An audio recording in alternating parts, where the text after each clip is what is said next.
tumepambana, lakini dakika 90 za kwanza zimeisha na dakika 90 za pili nyumbani. Kumekuwa na slogan nyingi ambazo umeenda nazo na zimefanikiwa kwa kiasi kikubwa. Slogan ya sasa hivi ni hii, mnabeba. Lakini mwanzo umekuwa mbaya kwenu. Mmepoteza mabao 2-0. Unadhani hiyo slogan inaenda kutimia? Ya, inaenda kutimia na kuna vitu vinaandaliwa au vinasemwa kwa sababu nafikiri huo msemo una maana kubwa sana.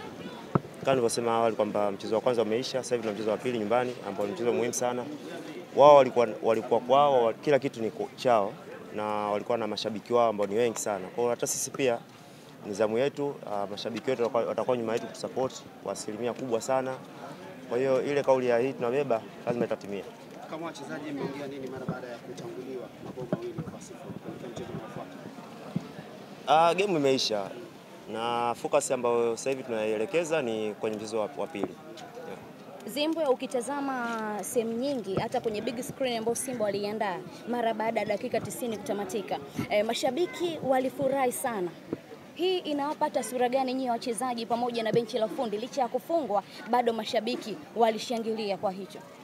Mashabiki wetu wanaelewa tukiwa uwanja nyumbani tunakuwa ni watu wa aina gani. Kwa hiyo hicho ndio kitu ambacho kinawapa moyo. Nafikiri tungekuwa hatuna matokeo mazuri nyumbani wasingeweza kushangilia. Hata si pia inatupa moyo kwa sababu tumekuwa kama tufanye vizuri nje, mechi za maamuzi ambazo tunataka matokeo nyumbani tunakuwa ni watu wengine kabisa. Kwa hiyo mimi naamini tunaenda kuwa na mchezo mzuri na mchezo tofauti na kuhakikisha kwamba tunalibakisha kombe nyumbani. Kuna swala zima la uwanja ambao linazungumzwa. Wapo ambao wanadai uwanja utapelekwa Zanzibar, lakini wengine Dar es Salaam. Na kikubwa Mkapa unazungumzwa ni maeneo ya machinjio ya watu wengi. Vipi kama mechi haitachezwa kwa Mkapa? Mnaona mnaenda kutoa ili taji mkiwa visiwani Zanzibar? Kikubwa sisi tutaiendea mechi kufuata maelekezo ya walimu. Hilo swala la uwanja nafikiri viongozi wetu wanalipambania zaidi, lakini sisi kama wachezaji focus yetu itakuwa kwenye kuicheza finali yetu ya pili.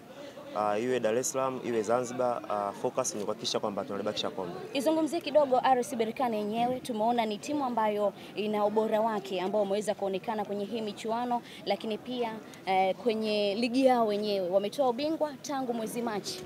Zungumzia kidogo na kuelekea mchezo. Ni timu nzuri na ndio maana ipo finali, ni timu nzuri na ndio maana imechukua ubingwa kwao, ni timu nzuri na ndio maana ina mataji mawili nafikiri ya Africa Confederation. Kwa hiyo katika mchezo wa pili tutaingia kwa kuheshimu, kutambua ubora wao. Kwa hiyo kikubwa sisi kama wachezaji tutafuata yale maelekezo ya walimu wetu ambao watatuambia ili tuweze kushinda huo mchezo. Neno moja kwa mashabiki wa Simba? Siku zote mashabiki wa Simba wamekuwa ni watu wa kujitokeza kwa wingi sana kuja kutusupport sana. Na ndio maana hata tumepoteza kwa goli 2 lakini bado wamekuwa ni watu ambao wana furaha kwa sababu wanaamini kwamba wao ndio wanakuja kutupa sisi nguvu. Kwa hiyo hata sisi pia wachezaji ni faraja kwetu na tunaamini kwamba nguvu yao na nguvu yetu tukiunganisha tunalibakisha kombe. Asante Captain. Asante.